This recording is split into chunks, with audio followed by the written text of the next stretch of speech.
How many times have we asked ourselves, how in the world did I get into this? Hi, this is Barry Phillips with 10-Minute Torah, day number 1 of special readings pertaining to Passover or Pesach, meaning to pass over or to skip over.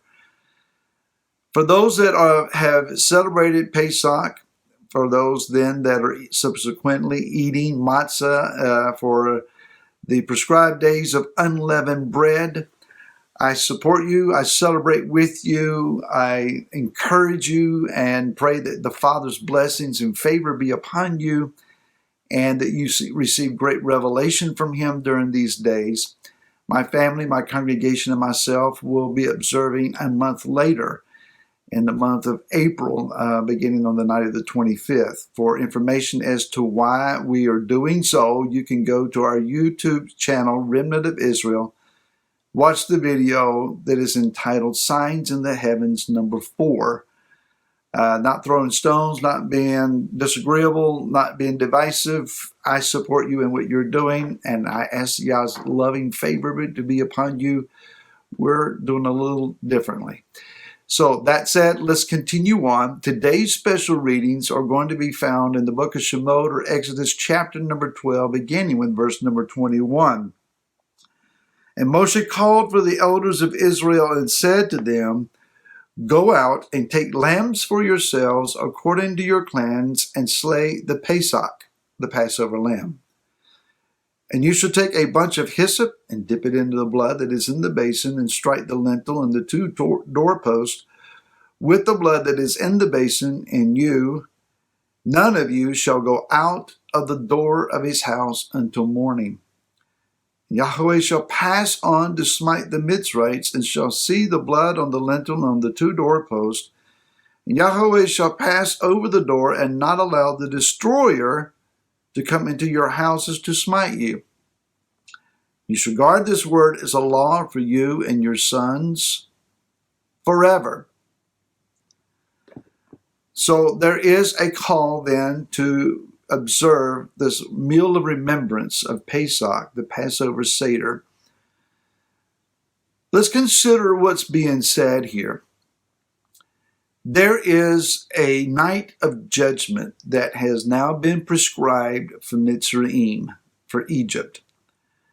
Incidentally, Egypt, or the Mitzrite mindset and system, is a type and shadow. It is a symbol of this present world system.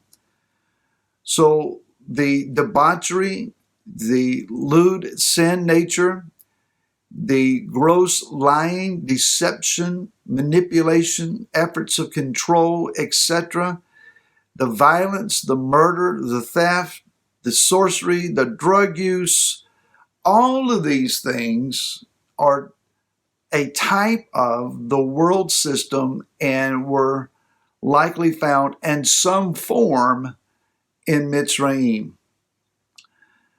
So Yah is going to judge, has judged in the past, and I believe will judge again in the future, a pouring out of his wrath upon the nations. For the abortion industry alone and the millions of babies worldwide, especially here in the United States, that have been sacrificed for whatever prescribed or perceived justified reason. The blood of these infants cries out to Yah for justice and for judgment from the ground. For that alone, the world is worthy of judgment. And we can add a long list of other issues to that gross sin. That now being said and understood, when the destroyer comes, when the plagues come, when judgment falls, what about the righteous? What will they do? There is a element to Yah, a part of his character, something that has been done at his hand that is uncomfortable to be preached out of most modern pulpits. In the book of Isaiah, Yeshayahu, chapter number 45, beginning with verse number 5. "I am Yahweh, and there is none else. There is no Elohim beside me. I gird you, though you have not known me, so that they know from the rising of the sun to its setting that there is none but me. I am Yahweh, and there is none else. Now listen to what he says in verse 7. Forming light and creating darkness, making peace and creating evil. I, Yahweh, do all of these. Now, how is it that the same Elohim, the same creator who has created everything righteously and pure and in innocence, the same one who is the master of redemption, of restoration, of reconciliation, who loves us, fills us with grace, offers us mercy, how is it that he is the one that has created evil? He created evil at least in this aspect. And that is that he gave to man free will and choice. And where you and I chose through our forefather Adam and Chava, Adam and Eve, when we partook of that which was forbidden to us, the door was open for darkness to invade and displace or replace light. Man's righteous choices now became argumentative against unrighteous choices.